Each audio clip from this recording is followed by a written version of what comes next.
Welcome to the Cabral Concept, where board-certified naturopath and integrative health practitioner Dr. Stephen Cabral shares how he was diagnosed at the age of 17 with a life-altering illness and given no hope for recovery. It was only after studying and traveling all over the world did he discover how to combine ancient Ayurvedic healing practices with state-of-the-art naturopathic and functional medicine to fully rebalance the body and re-energize it with life. It's time to discover how to get well, lose weight, and finally feel alive again. And now, here's your host, Dr. Stephen Cabral. Hi,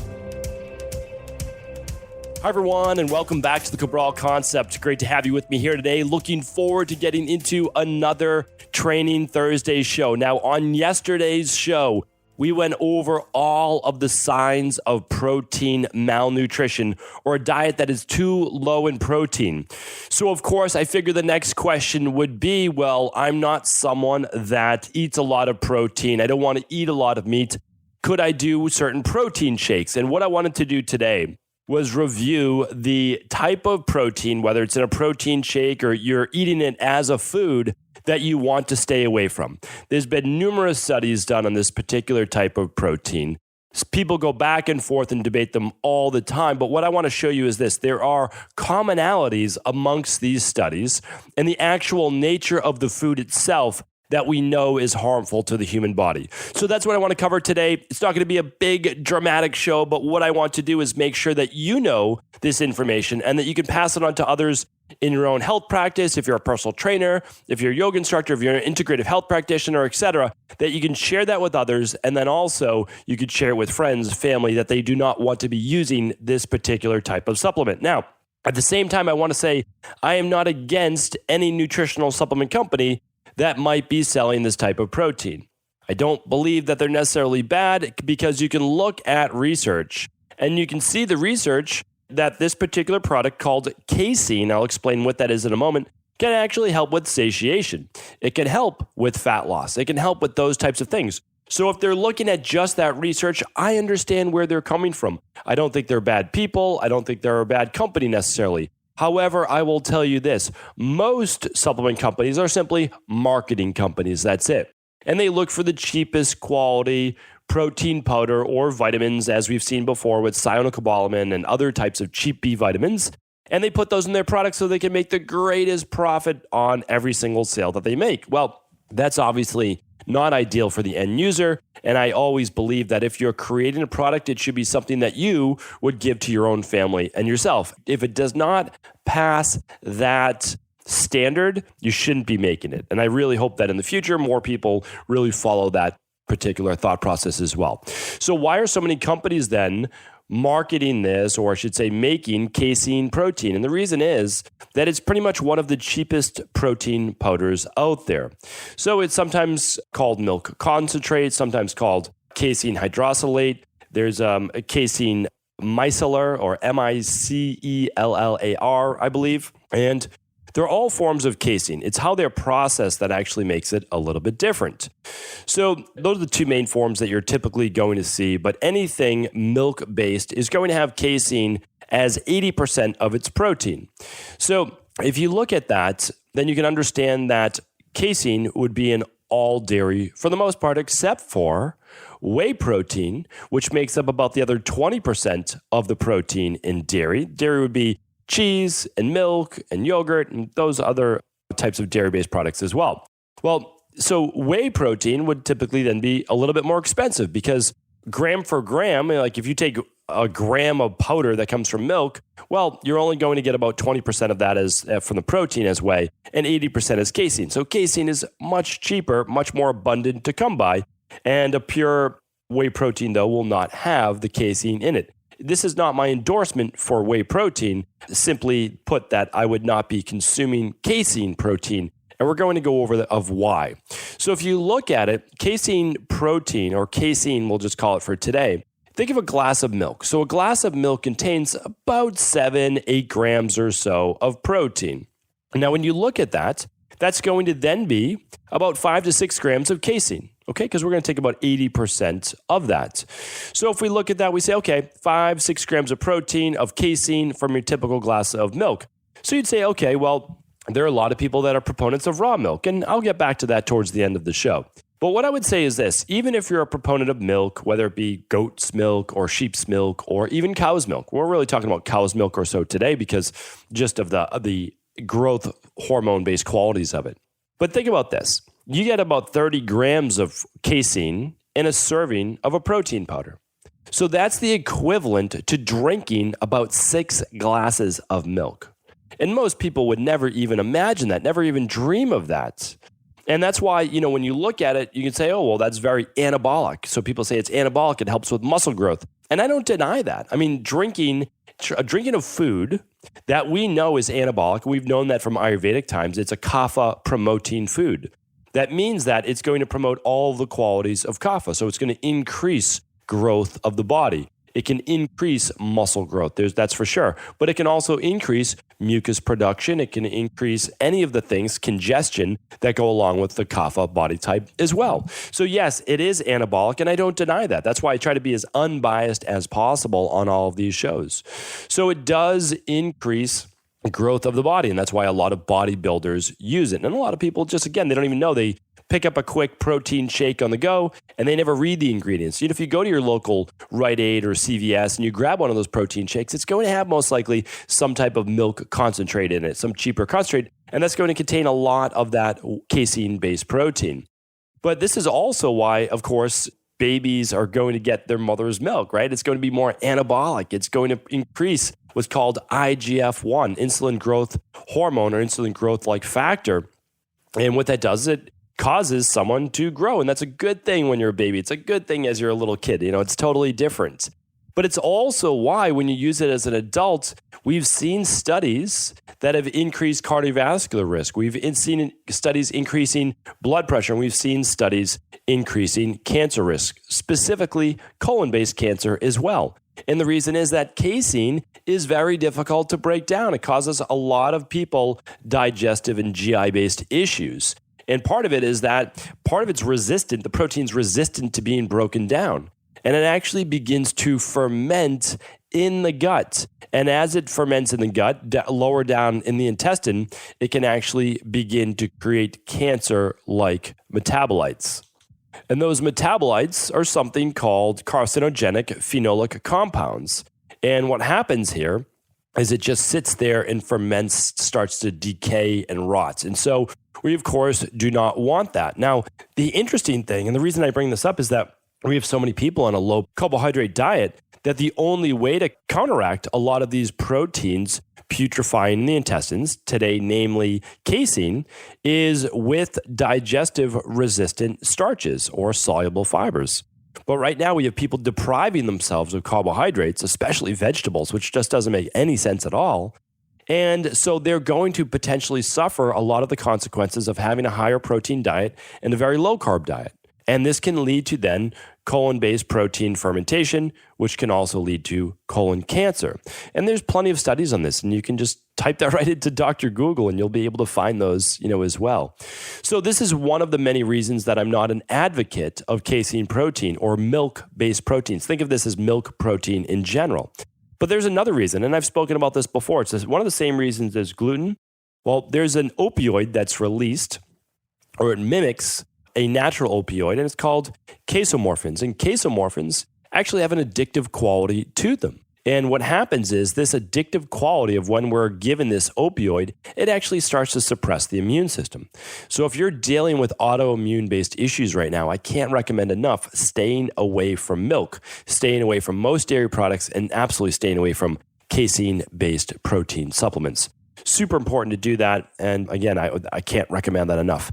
And one of the last factors that I talk about and look at all the time, and this is something that, I would say that we certainly specialize in, and that's functional medicine lab testing. And we run something called the food sensitivity test. It's an at-home test. You can test your IgG sensitivity levels. They do this at hospitals all around the world. This is a, legitimate test that people go back and forth on, but this is used at some of the best hospitals in the world. We have Children's Hospital right here in Boston, Massachusetts, and they use IgE, IgA, and IgG testing all the time for childhood allergies, and it's one of the foremost authorities out there. So here's the thing, though. I can tell you from firsthand experience running thousands of food sensitivity tests that the number one food sensitivity in the world isn't gluten, believe it or not. It's actually cow's milk dairy, specifically casein. Okay, so here's the interesting thing. When you see any milk-based product, a glass of milk, cow's milk yogurt, cow's milk-based cheese, any cheese process-based food as well, you are most likely sensitive to that food. I would say the vast majority of people are sensitive to cow's milk-based dairy. Now, the interesting thing is this. We don't see that on 8 out of 10, 9 out of 10 cases that I see for goat's milk protein or sheep's based. And here's why. The protein molecule is much smaller and different and less active than you would see it in cow's based milk. Maybe we can say that's attributed to what the cow is fed, but I don't think so. I really don't. And here's why. The molecular structure is not going to change. The inflammatory nature of it will, though. Okay, so that's why I'm looking at it that way. And again, keep in mind that this is different than a lactose-based sensitivity.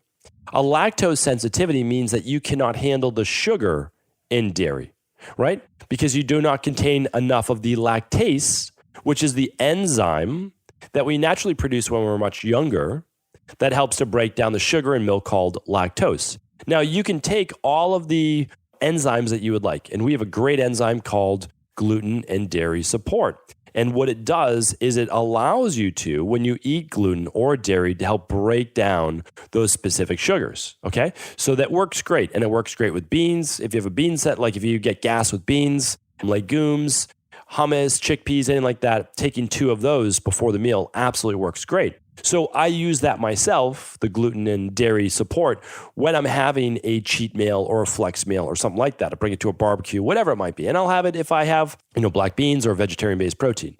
And again, it works great. And the reason is that it just allows you to have more enzymes to break down those specific sugars in the beans or in the dairy, whatever it may be. And even if you're not someone that gets a lot of gas or bloating and those types of things, what it does is it just enables you to extract more of the nutrition out of it, which is what I'm looking for. So anyway, that aside, keep it in mind, when you run a food sensitivity test, you're not testing for lactose. You're not testing for the sugars that cause bloating. You're testing for the sensitivity from the protein-based reaction. And remember, the proteins are typically going to react a day or 2 days or potentially even 3 days later.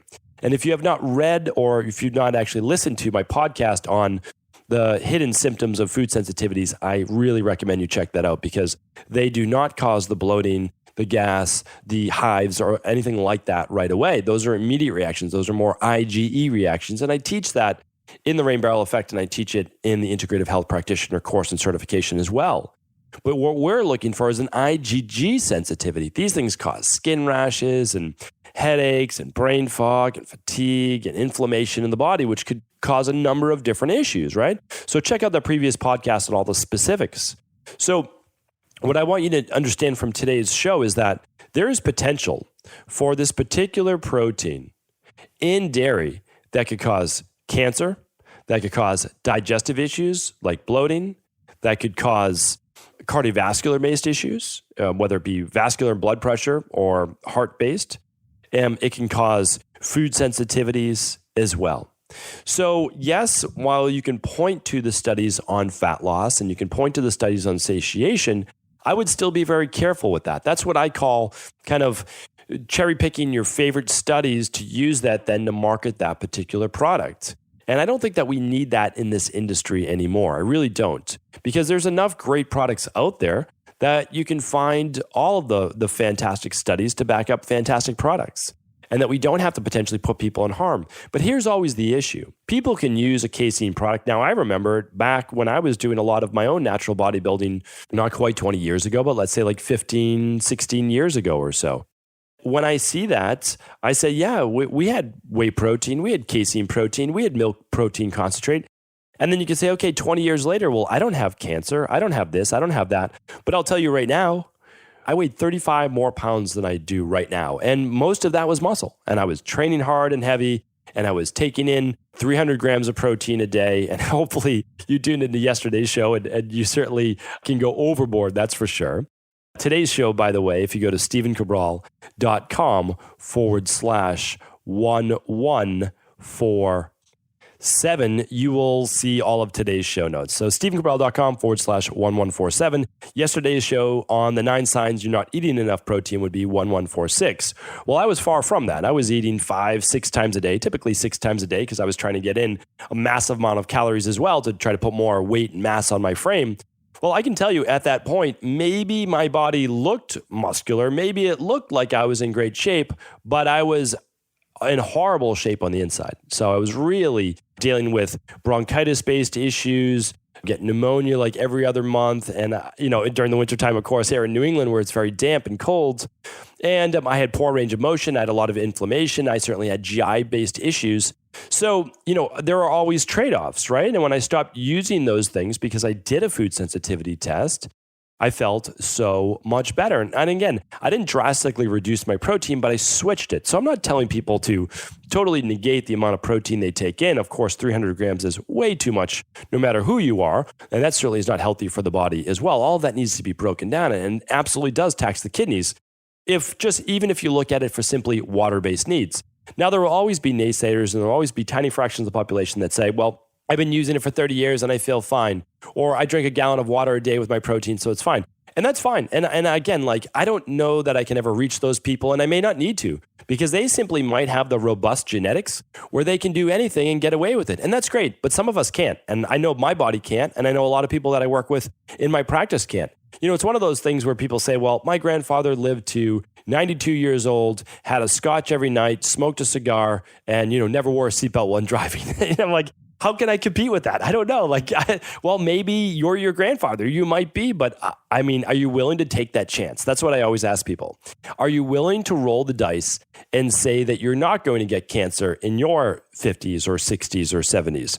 Are you willing to say that, that scotch or that casein protein, you're not going to get any of the autoimmune-based issues, et cetera, when you're in your 50s. So that's what I always say. And if you're willing to roll the dice, then great. Then there's no problem at all. And that's something that you'll obviously just live with, and that was your decision. But for me, it's just about doing everything that I can, but not over-stressing about it. Every once in a while, if I have a little bit of dairy, no big deal. It's no big deal.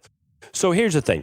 I think that you should be doing everything that you can so that if anything ever happened to you, you look back and you say, well, you know what? I did my best. I wasn't perfect, but I did my best. And I really felt like that's as much as I could do, at least at that time. And I think as we move through this health journey, you're able to do more on a yearly basis. I can even look at myself 5 years ago. And during the summertime, I'd still have some regular ice cream, maybe every couple weeks. And that would be just a treat that I would give myself. But I never felt great the next day. I just felt a little bit more congested, a little bit more sluggish or so. And then I said, why? I do love ice cream. It's probably one of my favorite dessert foods out there.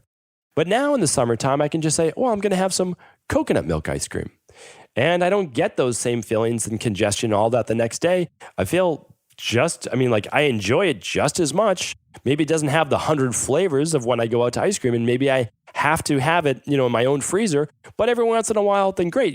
What I'm trying to say is that you're willing to do more and more healthy things, the more healthy things that you do. So just get started with what you can do and start to move towards healthier food choices. Your body will eventually become so healthy, and so you'll be so in tune that you'll notice that you have a new normal. That when you eat these poor quality foods, you feel it more. And some people are upset by that. I don't think that you should be. It's a really good sign that you know your body and that you know when it's balanced and when it's not, when you've achieved equilibrium and when you're out of equilibrium. So if you're someone that loves dairy right now and you believe that you should be giving it to your kids and all those things, then I ask you to just do this. I ask you to switch to more of a goat's milk-based product or sheep-based. So you can still do goat milk kefir, you can do goat milk yogurt. They've been doing that in Ayurveda for thousands of years. It has different qualities. It actually has more of a heating quality than a cooling quality. And that can be especially good for people that live in colder, damper climates as well. So go with the goat milk yogurt, go with the sheep milk yogurt, or the kefir, which can be a great product as well, a fermentable product that you might be getting your good bacteria from. Maybe it works for you. It doesn't work for everyone, I'll tell you that. And that's why I think we have to be careful, even in Ayurvedic times, extrapolating that information from people from India over here now to the United States. I have a Mediterranean-based background. Is it right for me? It doesn't seem to be. That's the truth. And you could say, well, what about goat's milk? Well, I do fine with goat's cheese. Like every once in a while, if I'm out to dinner, I have a little goat's cheese, no big deal. And I enjoy it. Tastes good. And I do that, every couple months. That's it. Like it's really no big deal. I don't go for that on the menu. And one other part too is if you really want the benefits of a dairy-based product, you can have some types of healthier quality cheese. You could do a raw cheese. You could do some of the aged cheese if you don't have histamine-based issues. And you can also do some cottage cheese if you would like. Those are just going to be healthier varieties. You're not going to have like 2 containers of cottage cheese that I used to do when I was trying to, again, put on weight. What you're going to do is do this from a much smarter perspective. So I just wanted to put that out there. I'm 1,147 podcasts in. What I look to do is see what people are talking about in the industry. I see what people are asking for questions on my Cabral house calls on the weekends. And what I'm trying to do is create shows on these so that when you go to stevencabral.com/podcast, you can just type in casein now and you will actually find the podcast on it. You can see my thoughts on it. Again, these are my thoughts. I do back them up with research. I try to be as unbiased as possible. And that's all I want you to do. I want you to listen to different perspectives and see if it works for you. At the end of the day, if you chose to include casein in your diet, then that's your choice. And I totally respect that. We need to also have respect for other people's choices. And if I saw somebody sitting down beside me and they were drinking casein, which I have friends, or bodybuilders that I work with or that I know of, at least of colleagues, and they do that. And if I were to ever say, you shouldn't be doing that because of this, this, and this, they'd be saying, yeah, but look at my results. And I would say, well, there you go. External results. What about internal? And so, but again, these are arguments that I never get into because I respect other people's decisions. All I want to do is put the information out there, give you a couple different sides to every story, and then let you choose the best path for you. Hopefully this was helpful today. Please do feel free to share this show with anyone else you believe it could serve. Take care, everyone. Before you go, I wanted to ask you this question. What if I could teach you in just a couple of hours how to transform your thyroid, hormones, adrenal, cholesterol, blood pressure, blood sugar, weight loss, energy, mood, brain, pregnancy, anti-aging, or many other health-related issues? After 20 years in private practice, after seeing and overseeing 250,000 client appointments, I sincerely feel I have the real-world data and have found the answer you've been searching for. So what I've done is spent hundreds of hours of my own time refining what you need to know in order to uncover your underlying root cause health issues and then begin to rebalance the body and bring it back to a state of robust health and wellness. I'm going to teach you exactly what I do in my private practice so you can understand how you got here and now what you need to do in order to heal. You'll receive all of the important success checklists, protocols, and even ways to customize it to make the program fit your busy life. And you'll get all of this at a fraction of the price.